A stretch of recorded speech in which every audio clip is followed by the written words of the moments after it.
आप देख रहे हैं जी सलाम पर वर्ल्ड न्यूज। भारत और रूस के बीच आज साइंस, टेक्नोलॉजी, दिफा समेत कुल 8 समझौतों पर दस्तखत किए गए। इनमें 5 S-400 मिसाइल डिफेंस सिस्टम भी शामिल है। इस मौके पर वजीर आजम नरेंद्र मोदी ने रूस को भरोसेमंद साथी बताते हुए कहा कि आज के फैसले से भारत और रूस के रिश्ते और मजबूत होंगे। रूस के सदर व्लादिमीर पुतिन के हिंदुस्तान दौरे से दोनों मुल्कों के रिश्तों में नई गर्माहट आई है। अमेरिका की मुखालिफत के बावजूद हिंदुस्तान और रूस के बीच 5S-400 मिसाइल दिफाई निजाम के लिए सौदे पर दस्तखत किए गए। इसके अलावा दोनों मुल्कों के बीच खलाई साइंस, जौहरी तवानाई और रेलवे समेत कुल 8 दीगर शोबों में भी समझौते हुए। रूसी सदर पुतिन के साथ एक मुश्तरका प्रेस कॉन्फ्रेंस से खिताब करते हुए वजीर आजम नरेंद्र मोदी ने कहा कि आला सतही मुज़ाकरात से भारत और रूस के रिश्तों को नई सिमत और रफ्तार मिली है।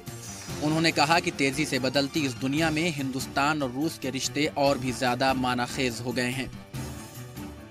रूस के साथ अपने संबंधों को भारत सर्वोच्च प्राथमिकता देता है। तेजी से बदलते हुए इस विश्व में हमारे संबंध और अधिक प्रासंगिक हो गए हैं। 19 शिखर सम्मेलनों की निरंतर श्रृंखला से हमारी स्पेशल और प्रिविलेज स्ट्रेटेजिक पार्टनरशिप को लगातार नई ऊर्जा और दिशा मिली है और वैश्विक मामलों पर हमारे सहयोग को नए मायने एवं मकसद भी मिले हैं। पीएम मोदी ने कहा कि इंसानी वसाइल की तरक्की से लेकर कुदरती वसाइल तक, तिजारत से लेकर सरमाएकारी तक, जौहरी तवानाई से लेकर सोलर एनर्जी तक, समुंदर से लेकर खला तक भारत और रूस के रिश्तों में मजीद तौसी होगी। मोदी ने कहा कि हिंदुस्तान की तरक्की के सफर में रूस हमेशा हमारे साथ रहा है। भारत की विकास यात्रा में रूस हमेशा हमारे साथ रहा है। हमारा अंतरिक्ष में अगला लक्ष्य भारत के गगनयान में भारतीय अंतरिक्ष यात्री को भेजना है। मुझे बहुत खुशी है कि आपने इस मिशन में रूस के पूरे सहयोग का आश्वासन दिया है। वहीं रूसी सदर ने कहा कि आज के समझौते से दोनों मुल्कों के बीच रिश्तों में नई ऊंचाइयां पैदा होंगी। उन्होंने कहा कि रूस हर हालात में भारत के साथ खड़ा रहेगा। Our cooperation goes beyond supplies of Russian weapons. Our countries produce and develop jointly modern military products. We maintain regular contacts between ministries of defense and general staff of our countries. We improve our combat readiness. In August, Indian units participated for the first time in anti-terror exercises called Peace Mission 2018 that took place in Russia. India's इससे पहले Hyderabad house में PM Modi और Vladimir Putin की मुलाकात हुई। दोनों लीडरों ने एक दूसरे से हाथ मिलाया और फिर गले मिले। वाज़ेह रहे कि सर्द जंग के दौर से ही रूस हिंदुस्तान का भरोसेमंद साथी रहा है। हालांकि 90 की दहाई में हिंदुस्तान का झुकाव अमेरिका की तरफ बढ़ा है, लेकिन जहां तक दिफा की बात है, भारत ने हमेशा रूस पर भरोसा किया है। अब देखना है कि दोनों मुल्कों के ताज़ा दिफाई समझौते पर अमेरिका का क्या रद्द-ए-अमल सामने आता है। ब्यूरो रिपोर्ट, जी सलाम। इधर पाकिस्तान के इंसदाद बदनवानी के इदारे कौमी एहतसाब ब्यूरो ने पाकिस्तान मुस्लिम लीग नून के सदर और पंजाब के साबिक वजीर आला शहबाज शरीफ को बदनवानी के 2 मामलों में गिरफ्तार कर लिया है। नेशनल असेंबली में अपोजिशन लीडर शहबाज शरीफ साबिक वजीर आजम नवाज शरीफ के छोटे भाई हैं और कौमी एहतसाब ब्यूरो के तर्जुमान नवाजिश अली असीम ने बताया कि शहबाज शरीफ आज नैब लाहौर के एक जांच दल के सामने पेश हुए। आशाना घर स्कीम और पंजाब में साफ पानी मुहैया कराने के लिए कानून की खिलाफ वर्जी करते हुए अपनी पसंद की कंपनी को ठेका देने का उन पर इल्जाम है। ये तफ्तीशी टीम के सवालों के जवाब नहीं दे पाए, इसके बाद उन्हें गिरफ्तार कर लिया गया। कौमी एहतसाबी ब्यूरो ने बताया कि शहबाज शरीफ को एक एहतसाबी अदालत में पेश किया जाए। वाज़ेह है कि इससे पहले एवनफील्ड केस में शहबाज के बड़े भाई नवाज शरीफ को अकाउंटेबिलिटी कोर्ट ने 10 साल की जेल की सजा सुनाई थी। हालांकि इस्लामाबाद हाई कोर्ट ने उनकी सजा पर रोक लगा दी। इसके बाद 20 सितंबर को उन्हें रिहा कर दिया गया। नैब ने इन मुकदमात को इन्वेस्टिगेशन में कन्वर्ट करके, यानी उन्होंने देख लिया है कि इसमें बहुत पोटेंशियल है, इन मुकदमात में बहुत बड़ी करप्शन हुई है। आशियाना हाउसिंग स्कीम और दूसरी जो स्कीम्स हैं, आपको मालूम है कि उनमें तकरीबन 56 अरब रुपए की करप्शन के इल्ज़ामात हैं। सो ये मुकदमा जो है वो इन्वेस्टिगेशन में दाखिल करके और शहबाज शरीफ साहब को आज उसमें गिरफ्तार किया गया है। हुकूमत हम इस तमाम मामले में मुकम्मल गैर जानबदार है, लेकिन हम ये जानना चाहते हैं पाकिस्तान के अवाम की, हम ये नुमाइंदगी करते हैं कि पाकिस्तान को जिन लोगों ने लूटा है उन लोगों का एहतसाब होना चाहिए। और इस वक्त हमारे रिपोर्टर अनस मलिक हमारे साथ जुड़ गए, इस्लामाबाद पाकिस्तान से फोन लाइन पर हैं, उनसे बात करेंगे। अनस, यही जानना चाहेंगे आपसे, एक बड़ा झटका मुस्लिम लीग नून को और लगा है। एक तरफ जहां नवाज शरीफ को जब उनकी सजा को रोका गया था उसके बाद कुछ राहत थी, लेकिन इस मामले में शहबाज शरीफ की गिरफ्तारी कितना बड़ा झटका, और इस पर अगर हम देखें तो क्या नुकसान है मुस्लिम लीग नून को और कैसे निपटेगा शरीफ कुनबा अब इस इल्जाम से? बिल्कुल इमरान, बाय इलेक्शन से पहले एक बहुत बड़ा धक्का मुस्लिम लीग नून को मिला है शहबाज शरीफ की गिरफ्तारी के जरिए। और लेकिन ये एक चीज ना, उस क्लेम को जो एक आमतौर पर तासुर पाया जाता था कि एस्टैब्लिशमेंट जो है, पाकिस्तान की एस्टैब्लिशमेंट खिलाफ है, उसको मजीद तक़वियत देता है, क्योंकि 14 अक्टूबर को पाकिस्तान में बाय इलेक्शन होने थे और उसके बावजूद भी मतलब बिल्कुल बाय इलेक्शन से पहले उनको गिरफ्तार कर लिया गया। तो एक बड़ा उस सारे बयाने को तक़वियत देता है। साथ साथ बताता चलूं कि शहबाज शरीफ को आज जब नैब ने बुलाया तो एक दूसरे केस में बुलाया, जो कि साफ पैनी केस के अंदर उनको बुलाया गया और फिर उनको आशियाना हाउसिंग के केस के अंदर गिरफ्तार कर लिया है। तो आपको इस बार एक और बात अगर मैं आपको बता दूं, नवाज शरीफ को भी नैब ने ही अरेस्ट किया था और बिल्कुल पाकिस्तान की जनरल इलेक्शन से पहले अरेस्ट किया था। तो ये जो बयानिया है कि मुस्लिम नून को पॉलिटिकली विक्टिमाइज किया जा रहा है, उसको बिल्कुल बहुत ज्यादा तक़वियत मिल रही है। जी बिल्कुल, और जिस तरह से नई हुकूमत बनने के बाद अवाम के बीच ये मैसेज देने की कोशिश की जा रही है कि जैसा कि अभी मिनिस्टर भी कह रहे थे कि इस हुकूमत से जुड़े हुए कि पाकिस्तान को लूटने वालों को बख्शा नहीं जाएगा, तो कहीं ना कहीं इस तरह की गिरफ्तारियां ये मैसेज अवाम को दे रही है, और अवाम पर क्या असर है इनका? देखिए, अवाम यहाँ पे बहुत ज्यादा सेल्फ अवेयर है, उनको पता है कि क्या पॉलिटिकल विक्टिमाइजेशन है और क्या नहीं है। क्योंकि जब हम फिर भी एक बार फिर अगर वक्त में जाते हैं, टाइम में जाते हैं, माजी में जाते हैं, तो नवाज शरीफ को भी इसी तरह बिल्कुल इलेक्शन से 12 से 13 दिन रोज कबल ही अरेस्ट किया गया था, गिरफ्तार किया गया था, और अब शहबाज शरीफ को अरेस्ट किया गया। और अगर फवाद चौधरी का या हुकूमती तर्जुमान का ताल्लुक है तो ये हुकूमत की बायस ने दिखाता है, क्योंकि नेशनल अकाउंटेबिलिटी ब्यूरो, कौमी एहतसाब ब्यूरो जो है, ये पाकिस्तान में मुशर्रफ ने, जो डिक्टेटर थे जनरल परवेज मुशर्रफ, उन्होंने बनाया था पॉलिटिशियन के एहतसाब के खिलाफ। और हुकूमत का तो इससे कोई लेना देना नहीं होना चाहिए, ये बिल्कुल एक ऑटोनमस और इंडिपेंडेंट इदारा होना है बाय द बॉडी। अगर हुकूमती तर्जुमान या हुकूमत का कोई भी तर्जुमान आके इसके ऊपर कोई भी कमेंट देता है तो फिर उसी बयान को मजीद तक़वियत देता है कि हुकूमत इस सारे के इसके पीछे अपनी कारस्तानी कर रही है। जी शुक्रिया इस पूरी बातचीत के लिए, अनस मलिक, इस्लामाबाद पाकिस्तान से।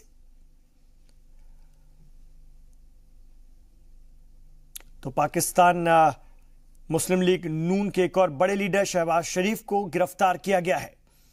और लेबनान के नामजद वजीर आजम साद हरीरी ने कहा है कि वो अगले 7 से 10 दिनों में नई हुकूमत कायम करने में कामयाब हो जाएंगे। उन्होंने कहा कि हुकूमत साजी को लेकर बातचीत चल रही है और जल्दी सदर ओन के सामने सरकार बनाने के लिए दावा पेश किया जाएगा। उन्होंने कहा कि हुकूमत का जल्द अज जल्द कायम होना मुल्क के इक्तिसादी मुश्किलात को कम करने के लिए जरूरी है। अल हरीरी के मुताबिक लेबनान इक्तिसादी सूरत हाल के तनाजुर में सियासी रस्साकशी को मजबूत बर्दाश्त नहीं कर सकता और इसके लिए सबको कुर्बानी देनी होगी। आपको बता दें कि लेबनान में इस साल मई में इंतखाबात हुए थे, लेकिन किसी भी पार्टी को अक्सरियत नहीं मिली थी। सियासी इख्तलाफात की वजह से यूनिटी हुकूमत का कयाम अब तक मुमकिन नहीं हो सका है।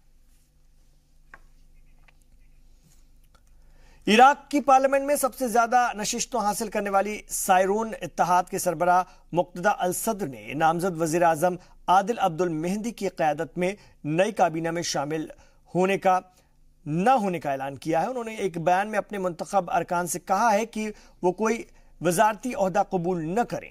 मुक्तदा अल सद्र ने एक ट्वीट में लिखा है कि वो एक आज़ाद शख्सियत आदिल अब्दुल मेहंदी को वजीर आजम मुकर्रर कराने में कामयाब हो रहे हैं। उन्होंने अपने ब्लॉक के अरकान को हिदायत दी कि वो नई हुकूमत में शामिल न हो। और साबिक वजीर आजम को नई हुकूमत की तश्कील के लिए ज्यादा ऑप्शन दस्तयाब हो सके। मुक्तदा अल सद्र ने आदिल अब्दुल मेहंदी की तारीफ करते हुए कहा कि एक आजाद शख्सियत होने के अलावा उनका दामन बदउनवानी से पाक है। उनके पास पूरा मौका है कि वो इराकी अवाम के लिए कुछ करके दिखाएं। उधर यमन ने खाना जंगी के पैदा हुई सूरत हाल के खिलाफ हजारों लोगों ने मुल्क के दूसरे बड़े शहर ताज में एहतजाज किया। महंगाई, बेरोजगारी और बम हमलों के खिलाफ लोग सड़कों पर उतर आए और अरब इत्तेहाद के खिलाफ नारेबाजी की। मुजाहिरीन का कहना है कि उन्हें जंग नहीं, अमन चाहिए। वहीं अक़वाम मुत्तहिदा के खुसूसी एलची बराए यमन मार्टिन ग्रिफिथ ने इस उम्मीद का इजहार किया है कि आइंदा नवंबर माह में जंग ज़दा मुल्क के तमाम फरीकों के दरमियान बहरान के हल के लिए बातचीत बहाल हो जाएगी। खबर रसा एजेंसी राइटर के साथ एक इंटरव्यू में मार्टिन ग्रिफिथ ने कहा कि यमन में जारी इंसानी बहरान का हल करने का बेहतरीन तरीका है कि इस मुल्क की मईशत को दरपेश मसाइल हल किए जाएं। उन्होंने ये भी इंकशाफ किया कि इस वक्त बैनुल-अक़वामी तरजीह यमनी रियाल की कदर को मजीद गिरने से बचाना है। आपको बता दें कि यमन में 2015 से खाना जंगी चल रही, जिसके नतीजे में अब तक 20,000 लोग मारे जा चुके हैं। अमेरिकी नायब सदर के बयान पर बीजिंग और वाशिंगटन के बीच जुबानी जंग तेज हो गई है। चीन ने अमेरिकी नायब सदर माइक पेंस की जानिब से इंतखाबात में मुदाखलत के इल्जामात को बेबुनियाद और झूठा करार दे दिया है। चीनी वजारत खारजा ने एक बयान में कहा है कि पेंस का बयान मफरूजों पर मबनी और इंतहाई मज़ाहिका खेज है। चीनी वजारत खारजा के मुताबिक उनका मुल्क किसी भी दूसरे मुल्क के अंदरूनी मामलात में मुदाखलत नहीं करता है। आपको बता दें कि अमेरिकी नायब सदर माइक पेंस ने जुमेरात को चीन पर इल्जाम आयद किया था कि वो सदर डोनाल्ड ट्रंप की इंतजामिया को दबाव में लाने की कोशिश कर रहा है। उन्होंने कहा कि चीन अमेरिका में एक मुख्तलिफ सदर देखना चाहता है। यही वजह है कि बीजिंग वस्त मुद्दती इंतखाबात में मुदाखलत की कोशिश में है। पेंस ने मजीद कहा कि चीन ये नहीं चाहता कि ट्रंप या उसके साथी इन इंतखाबात में कामयाबी हासिल कर सके। अमेरिकी नायब सदर ने साउथ चाइना सी को लेकर भी चीन को खबरदार किया है। क्या कहा था पेंस ने, आपको सुनवाते हैं। Wants Beijing to pursue trade policies that are free, fair, and reciprocal, and we will continue to stand and demand that they do. Sadly, China's rulers thus far have refused to take that path. The American people deserve to know. In response to the strong stand that President Trump has taken, Beijing is pursuing a comprehensive and coordinated campaign to undermine support for the president, our agenda, and our nation's most cherished ideals. As we speak, Beijing is employing a whole-of-government approach to advance its influence and benefit its interests. It's employing this power in more proactive and coercive ways. इधर America और उसके इत्तेहादी ममालिक ने रूस की खुफिया agency पर cyber हमले का इल्जाम लगाया है। अमेरिका का कहना है कि रूस ने ओलंपिक के बड़े खिलाड़ियों, एंटी डोपिंग एजेंसी और न्यूक्लियर कंपनी को निशाना बना करके साइबर हमला किया। अमेरिकी जस्टिस महकमे के अफसरान ने रूस की GRU खुफिया एजेंसी के 7 एजेंडों पर साइबर हमले की साजिश रचने का इल्जाम लगाया है। GRU पर यह भी इल्जाम है कि उसने अप्रैल में कीमियाई हथियारों की जांच करने वाली तंजीम के रिकॉर्ड में घुसपैठ की और रूस के इन 7 में से 3 एजेंडों पर 2016 के अमेरिकी सदारती इंतखाबात में मुदाखलत का भी इल्जाम है। इससे कबल नीदरलैंड सरकार ने भी रूस पर हैकिंग का इल्जाम लगाया है। रूस की खुफिया एजेंसियों ने रूस को द हेग में कीमियाई हथियारों की जांच एजेंसी की रैकिंग करते रंगे हाथों पकड़ा भी है। Defendants are charged with engaging in a lengthy and wide-ranging conspiracy to hack into private computers and networks around the world. Their nimbleness in this regard, their efforts in this regard shows, I think, their sophistication and what obviously the resources of a state-backed hacking organization that can not only do the cyber intrusions from home. और अमेरिकी supreme court के जज ओहदे के उम्मीदवार bread कैवनॉग की तकर्रुरी को लेकर सीनेट में वोटिंग होगी। हालांकि कैवनॉग के खिलाफ FBI जांच में कोई पुख्ता सबूत नहीं मिला है, जिसके बाद रिपब्लिकन पार्टी ने अपोजिशन डेमोक्रेट पर विच हंटिंग का इल्जाम लगाया है। उधर जज ब्रेट कैवनॉग को जज के ओहदे के लिए तस्दीक करने वाले सीनेट दफ्तर के बाहर सैकड़ों लोगों ने एहतजाज किया। मुजाहरा कर रहे 302 लोगों को पुलिस ने गिरफ्तार कर लिया है। जराये के मुताबिक पुलिस ने अपने बयान में कहा कि इमारतों में गैर कानूनी तरीके से एहतजाज कर रहे 293 लोगों को गिरफ्तार किया गया, जबकि 9 को भीड़ इकट्ठा करने और रुकावट डालने के इल्जाम में गिरफ्तार किया गया। गिरफ्तार लोगों में अदाकारा एमी शूमर और मॉडल एमिली रातास्कोविस भी हैं। और मुजाहरे के दौरान ब्रेट कैवनॉग को रोको, ब्रेट कैवनॉग को जाना होगा जैसे नारे भी लगाए गए। कैमलॉक पर क्रिस्टिन ब्लेसी फॉर्ड समेत 3 खवातीन ने जिनसी इस्तेहसाल का इल्जाम लगाया, लेकिन सदर ट्रंप उनकी हिमायत कर रहे हैं।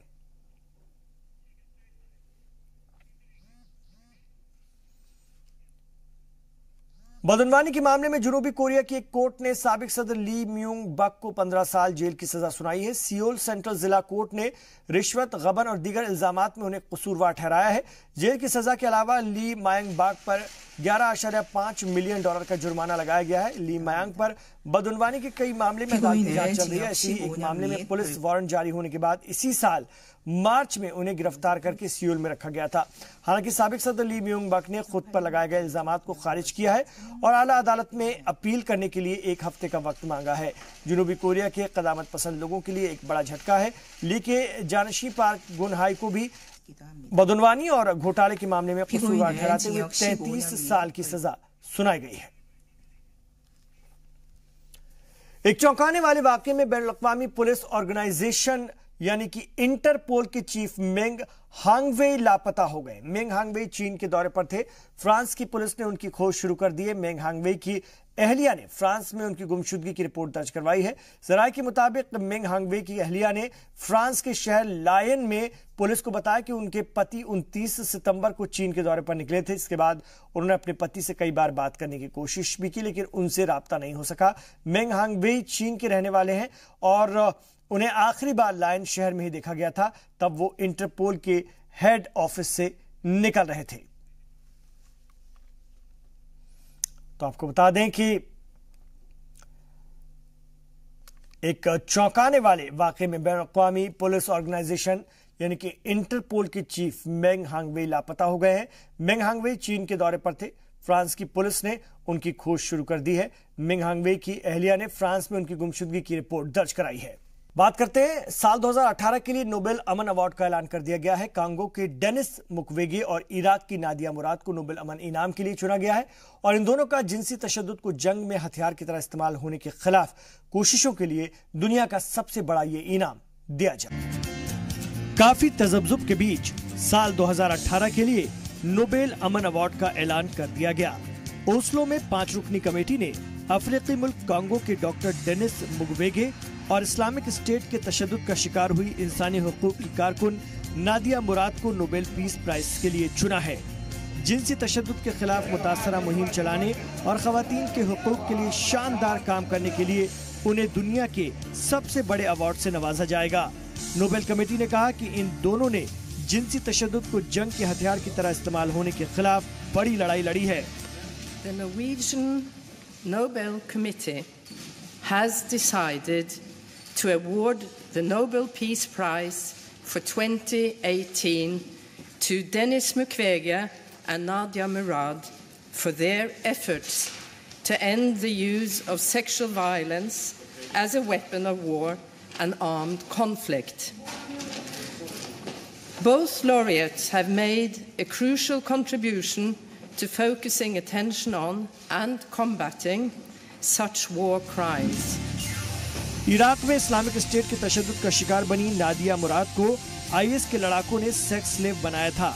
वहां से जान बचाकर निकलने के बाद से वो इस वक्त पूरी दुनिया में खवातीन को जिनसी तशद्दुद के खिलाफ जागरूक करने का काम कर रही हैं। नादिया अक़वाम मुत्तहिदा ह्यूमन ट्रैफिकिंग एजेंसी की गुडविल एम्बेसडर भी हैं। अपनी गैर सरकारी तंजीम के जरिए वो तशद्दुदज़दा खवातीन और बच्चियों के लिए काम कर रही हैं। वहीं अफ्रीकी मुल्क कांगो के डॉक्टर डेनिस मुक्वेगे पेशे से डॉक्टर हैं और वो जिनसी तशद्दुद की शिकार खवातीन के लिए लंबे वक्त से काम कर रहे हैं। मुक्वेगे खाना जंगी के शिकार कांगो में 10,000 से ज्यादा जिनसी तशद्दुद की शिकार खवातीन का इलाज और बाज़ आबादकारी की खिदमत अंजाम दे चुके हैं। वाज़ेह रहे कि इस साल अमन के नोबेल प्राइज के लिए कुल 371 लोगों और तंजीमों का नाम शामिल हुआ था, जिनमें अमेरिका के सदर डोनाल्ड ट्रंप और शुमाली कोरिया के तानाशाह किम जोंग उन का नाम भी शामिल था। लेकिन आखिरकार नोबेल कमेटी ने डेनिस मुक्वेगे और नादिया मुराद को यह अवार्ड देने का फैसला किया। ब्यूरो रिपोर्ट, जी सलाम। इंडोनेशिया में जलजले और सुनामी से मरने वालों की तादाद थमने का नाम नहीं ले रही है। सर्च टीम ने आज भी फिर कई लाशें खोज निकाली हैं और अब एक हफ्ते में इस कुदरती आफत से मरने वालों की तादाद 1500 के ऊपर पहुंच गई है। इंडोनेशिया के सुलावेसी जजीरे में आए शदीद जलजले और सुनामी के बाद वहां अभी भी 1000 से ज्यादा लोगों के लापता होने की खबर है और इंडोनेशिया की खोज और बचाव एजेंसी के तर्जुमान यूसुफ लतीफ ने बताया है कि पालू शहर में हजारों घरों से अभी भी लाशें निकलनी बाकी हैं और कई घर ढह गए हैं।